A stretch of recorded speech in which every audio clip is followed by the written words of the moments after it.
because you got to win. You got to show some deference to your opponent. When you lose, you got to show some class. From A to Z, all I saw were the Patriots giving tribute to the Eagles. Hey, we wanted to win. It's a heartbreaking, but I think that's, you got to know how to win. You got to know how to lose. I thought that was key. I also thought it was amazing that both defenses did not show up.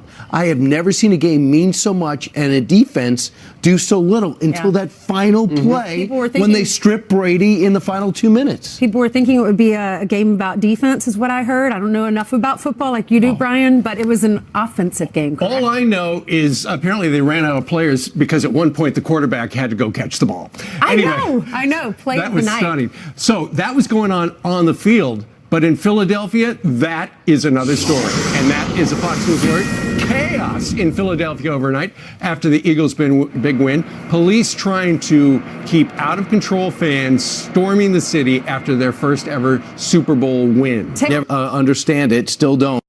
Police in protective gear forced to block the road and control the crowds. Broad Street that leads up to City Hall. We were for the convention. It was the Democratic convention was in Cleveland. Right. And I was like, oh my gosh, that's right in front of the hotel where we were all staying. Anyway, it led up to City Hall, and that whole street was packed with people. Yeah, the guy on the awning was to the Ritz-Carlton right there. If you missed it, you were one of several people, because most people probably did watch a lot of it. It did start with Pink taking her gum out of her mouth and singing. It was Lossinger. The state sent out a tweet, and the message was clear. He said their sacrifice is stitched into each star and every stripe of our Star-Spangled Banner. We hold them in our hearts and thank them for our freedom as we proudly stand for the national anthem. So we got a brief respite from the political process. In fact, most of the ads I thought were more humorous. Last year they were a little bit more political, although I always see it in retrospect. To be able to see it live is kind of interesting. So what do you guys think of the game? What do you guys think about the fact that everybody stood? We'll get some of your feedback throughout this 3-hour broadcast. Meanwhile, this is good. Right. This is the headline of the New York Post. Giants win because Eli Manning and what is his name? Odell Beckham. It says best ad. The time of my life. The Dirty Dancing. But I just always getting worried because I saw Eli in some snippets during the game and I go, oh my goodness, I hope this pays off. And it did pay off. It was good. Meanwhile, let's talk about the memos. You know that was the main focus throughout the country when we weren't talking about football. And Devin Nunes comes out with it. We get a look at it. And then the debate began around it. And if you thought this memo wasn't comprehensive enough, it wasn't explosive enough, expect as many as 5 more memos from inside the Intelligence Committee, including a Democratic memo that could be voted on as early as today. Right. That is separate from the 5. According to Axios, the Intel Committee is considering releasing 5 more. They wouldn't go through the same process, which was very elaborate, where first they've got to vote on it, then they got the president to vote on, decide up or down, and then they're not going to go through that process. But apparently it would show politically motivated wrongdoing by the FBI, Department of Justice, and the Department of State. And a lot of Republicans are saying, look, we got to show you what's going on behind the curtain, folks. Well, Devin Nunes was on with Bret Baier, and he's going to be on our show later on. But he said that this is just the FISA. This is just the FISA abuse portion of the investigation, what we've already seen, what was just released. He said now we're in the middle of phase 2, which does involve the State Department. And so meanwhile, the Democrats wanted to take aim. They take aim at the fact that the organization provided some of this intel. So let's listen. The interest wasn't oversight. The interest was a political hit job on the FBI in the service of the president. The goal here is to undermine the FBI, discredit the FBI, discredit the Mueller investigation, do the president's bidding. I'll just tell you, this could precipitate a constitutional crisis. If the House Republicans believe they've set the stage for this president to end this investigation, they are basically saying that in America, one man is above the law. The fact that Devin Nunes and Republicans denied the ability of the minority to put out its report is just appalling. And I think it really underscores just how partisan Mr. Nunes has been. He has abused the office of the chairmanship of HPSCI. And I don't say that lightly. And of course, Andrew McCabe apparently did tell the committee behind closed doors that the FISA warrant would not have been approved without the dossier. And of course, it all came down to when they went to the FISA court and they said, hey, we've got this evidence. They never said the political ramifications of who financed the dossier that was unproven. They just kept going back and back. And essentially, they lied to spy on Carter Page and anybody in his circle, which meant they could spy on the Trump organization, and they did it time after time. And when Donald Trump sent out that famous tweet a number of months ago where, Obama wiretapped me, was he talking about this? Because if that was it, you can kind of connect those dots. It's interesting, though, if you listen to the Democrats and all those Sunday shows, they're talking about how Devin Nunes was abusing his power. He's just trying, the Republicans see this as he is trying to release the facts so that you Americans can make up your own mind. And he is saying there was abuse of power within these organizations, within the DOJ, within the FBI, which is such a wonderful organization with so many amazing people. There are a few bad apples, it appears, that were doing things behind the scenes to try to change the results of this election. This is what to keep in mind, because it's very easy to get down deep into this. And if you tune in late, you think, what are they talking about? Bottom line is, if you were being investigated by the FBI on any level, and you had great respect for the FBI, would it be important for you to know that the people investigating you or heading up the organization hate you, think you're an idiot? Would it be important for you to know the person who put together the dossier that had so much to do with these FISA warrants wanted to make it his pure goal to make sure Donald Trump is not elected?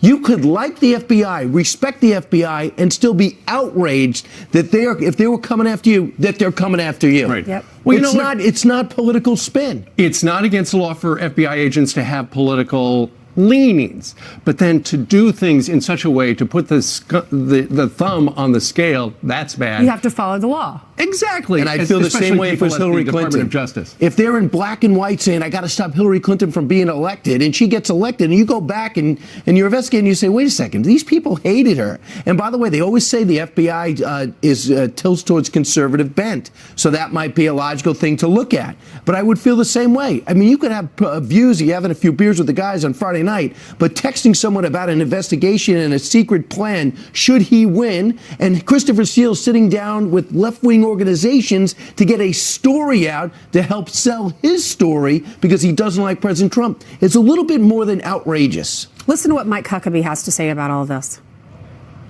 What I think maybe disturbs me more than the Democrats trying to keep this under wraps, because I sort of expected that, but I don't understand how people in the media, people who normally want to expose everything, people who wanted to make sure that the Pentagon Papers got published, people who have wanted to make sure that we knew everything about Iran-Contra, people who wanted to make sure that we knew everything about every implication of Watergate.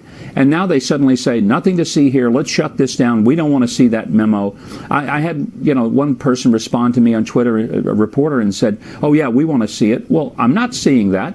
I'm seeing many people sitting at their desks pounding their chests saying that this is an affront to the Constitution. The affront to the Constitution is covering it up. And that is the hypocrisy. Okay, so we told you a moment ago, the Republicans may come out with 5 more memos like the one that was released on Friday. Also, here's another headline for you.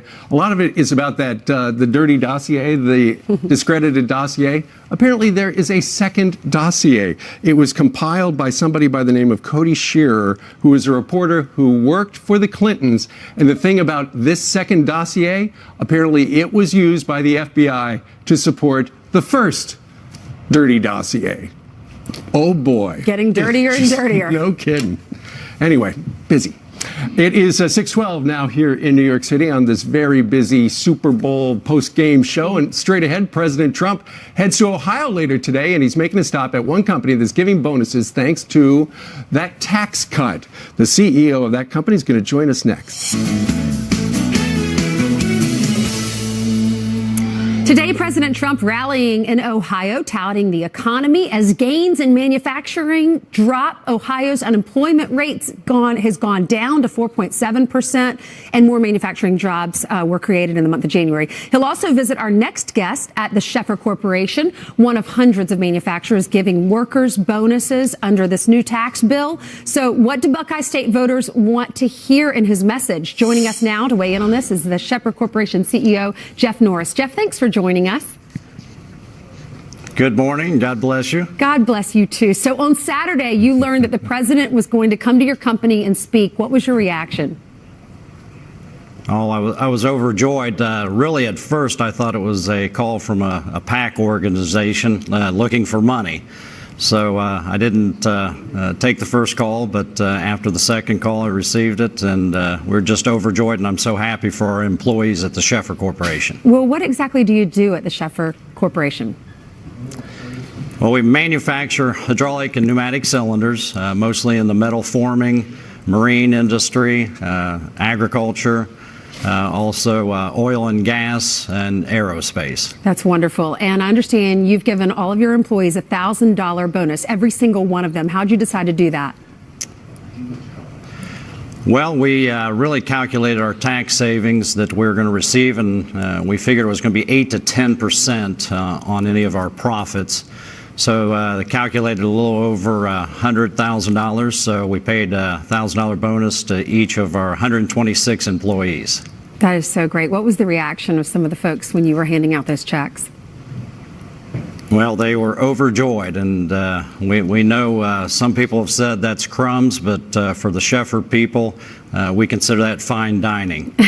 And we had a couple people that said that that money just came in time. We had a single parent taking care of his kids that said he didn't know how he was going to make it in the next 3 weeks, and that $1,000 made the difference. Wow. Had another employee that her husband is a seasonal worker, and this was a great benefit. Matter of fact, on the way down, I was having my wife read some of the emails, and she got about 3 deep before she started crying. Oh, that is so sweet. Literally an answer to prayer, I'm sure, for some of those families. So the president's going to be there today. What do you expect for him to say? What do you want him to say? Well, I just want him to keep talking the same way he has. He's the first president and really the first politician that I would consider doesn't have rounded heels in his shoes. He stands firm. He's very clear on which direction he wants to go, and very persistent, and that's something that, at least as a manufacturer, I love. Haven't ever heard that. Doesn't have rounded heels. I like it. All right. Thank you so much. Thanks for giving back to your employees and not just keeping that for yourself. I think that's just very generous. The kind of man that most people want to work for. Everyone wants to work for. So thank you for being here and sharing your story. Thank you. God bless you and your wife. Well, the left is pushing for universal health care here in the U.S., but thousands of people are marching in the U.K. because their system is going broke. Is that what the future of health care looks like? Nigel Farage is here to react to that next.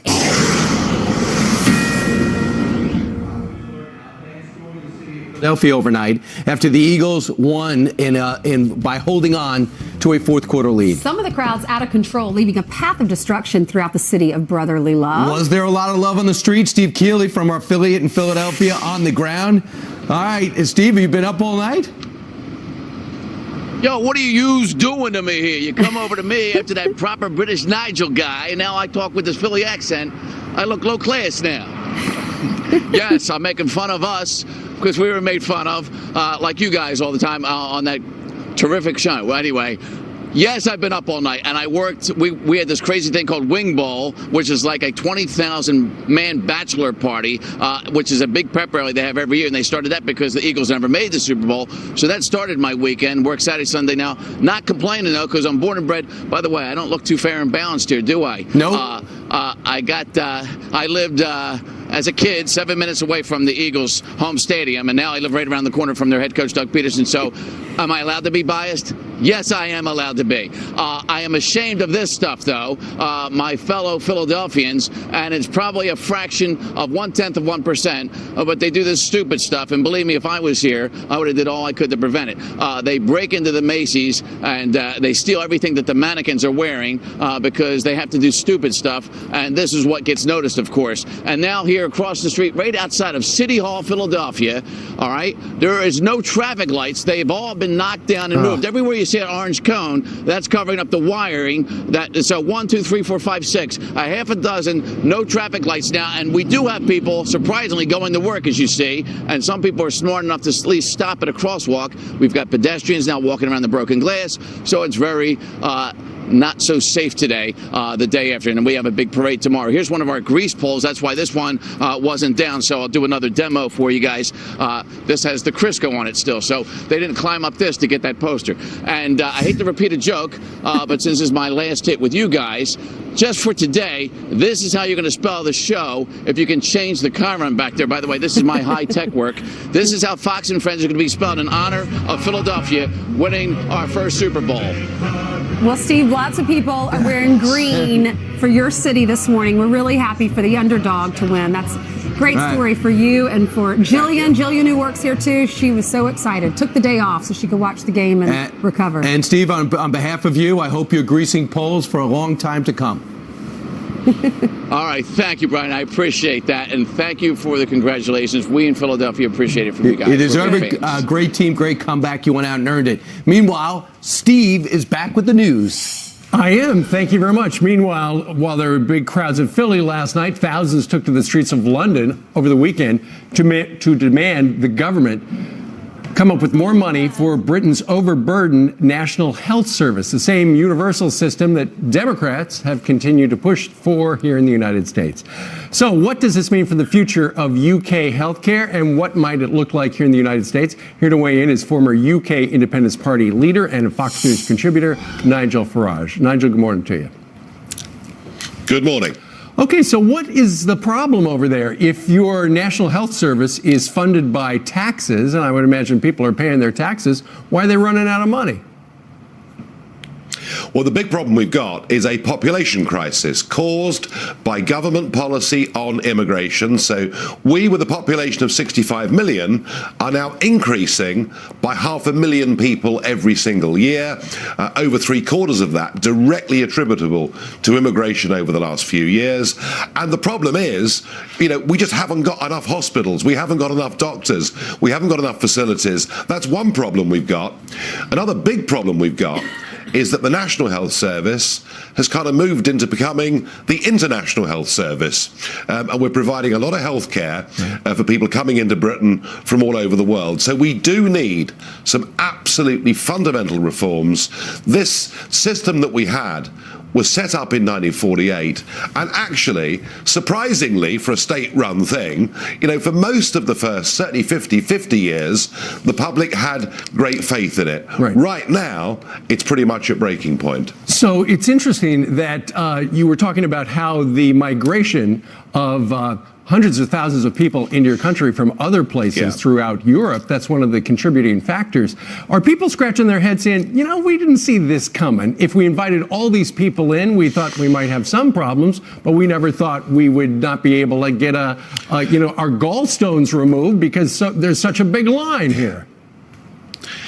Yeah, the amazing thing is the very same politicians who opened up the doors unconditionally, and it's millions that have come over the course of the last few years, now are in denial as to why there's a problem in the health service. And we're going to have to go on spending more and more money. There are reforms we could make within the service. I mean, I'm worried about the cost we're paying for some drugs, elements like that. But the big point is this.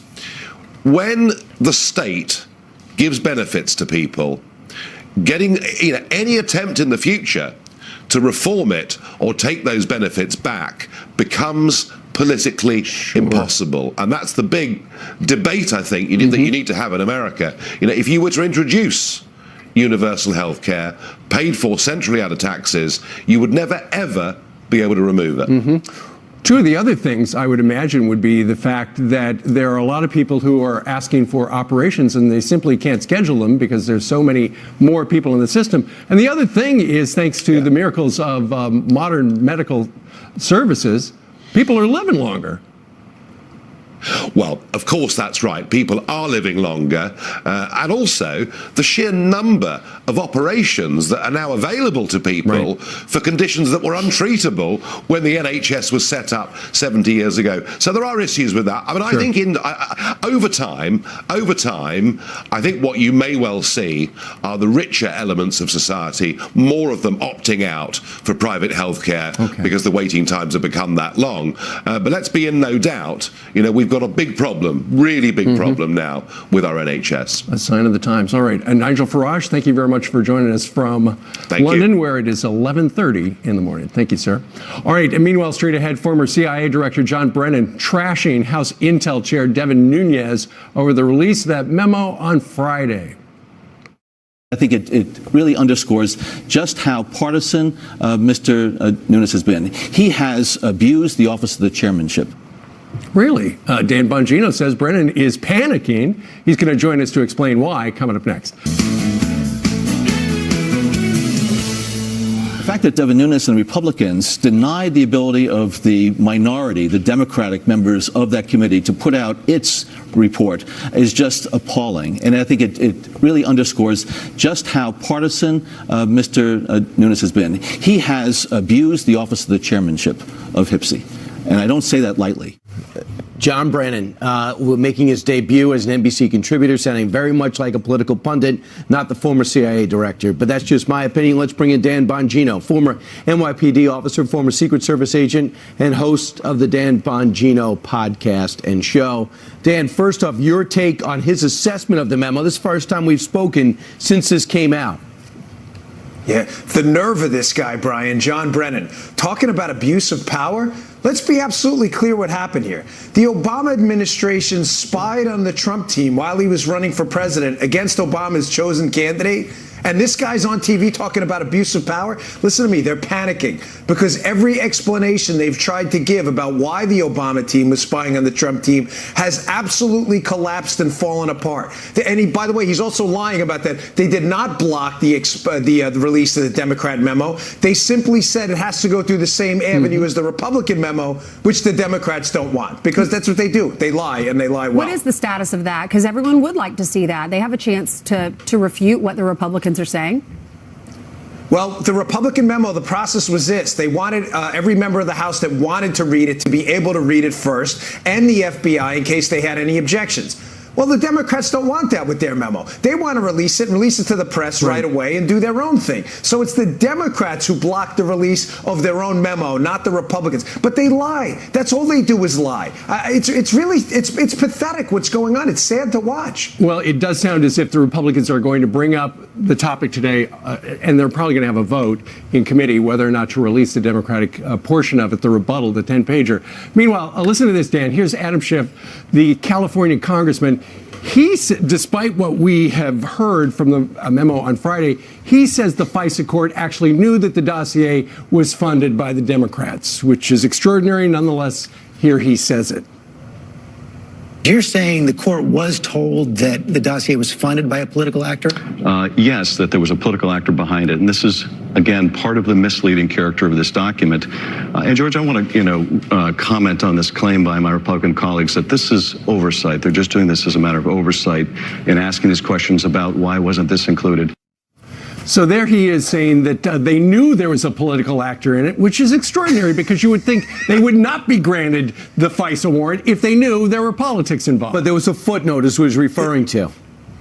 Yeah, this guy, let me tell you something. Of all the liars in the D.C. swamp, this guy's the gold medal winner. And that he does it with such fluidity and ease is amazing. Notice the language he uses. Well, the FISA court may have known there was a political actor involved. Let me just give you a quick analogy here. Okay, which political actor? Exactly. Like, context matters, okay? Like, if I'm running for office, right, and my neighbor who's running against me goes and files a complaint against me for some ridiculous charge, and they tell the court, oh, someone in Palm City filed a complaint. Yeah, which one? Oh, it's the neighbor running against Bongino for office? That may matter, guys. Right. This guy is unbelievable, the way he delicately moves around the facts. So Dan, look at the memo, go back and forth on it, and people say, okay, I'm with Trump or I'm not. Fine. But here's the other thing that I want you to take on. Papadopoulos, not mentioned in the memo, was first brought up about an interaction he had in May, and the investigation starts in July. How do you explain that and how it may or may not mesh with Carter Page? Carter Page. The Papadopoulos and Carter Page as the boogeyman story, guys, is falling apart. Papadopoulos, if he was an international, James Bond-like spy for the Russians, then why wasn't he interviewed till January? The interaction he had was in May, guys. Why wasn't he interviewed in January? Carter Page. If Carter Page is the boogeyman, and he was so significant of a foreign agentness that he was working for the Russians and he was going to bring down the United States, why was the initial FISA warrant against Carter Page denied?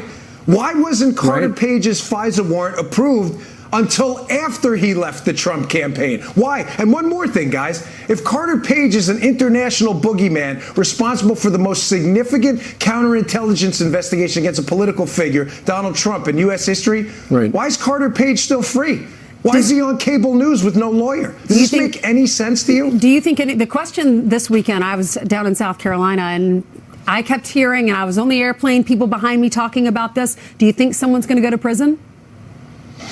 You know, I'm not sure about prison, but I'm pretty confident that there's going to be some significant civil liability here. There are people who've been out there on cable news amazingly, Hester Printing America, calling people foreign agents, Russian spies. There have been members of Congress going out. I don't know Carter Page. I don't know what the FBI has. But I'm telling you, if you're going to go out there on cable news and accuse this guy of being a Russian spy, you damn well better have your facts together. You're exposing yourself to some significant liability. You're right about that. All right, joining us from Palm City, Florida, where we don't know anybody who's complaining about Dan Bongino.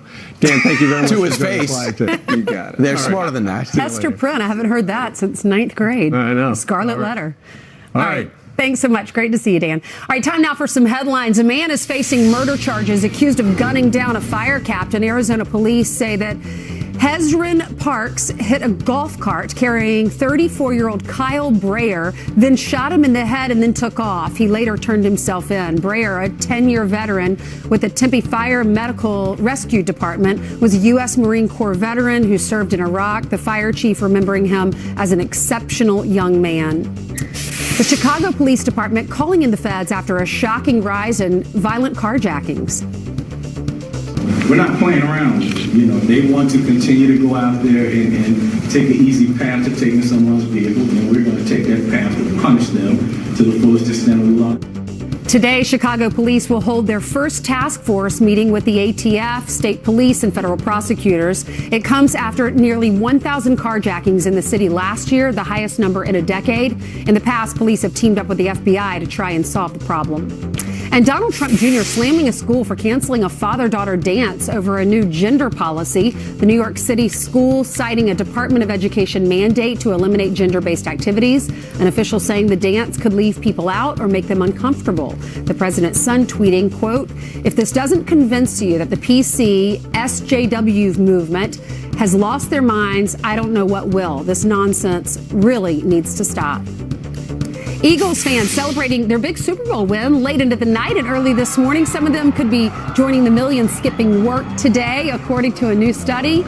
Nearly 14 million people are expected to call out sick today. Last year, 16.5 million people across the country planned sick days because of the big game. Same study finding 25% believe the day after the Super Bowl should be a national holiday.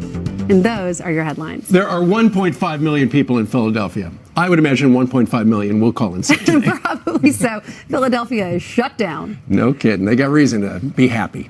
All right. Well, the top 10 most popular governors in the country have been ranked, and they all have one thing in common. Arkansas's Governor Asa Hutchinson is on the list, and he joins us.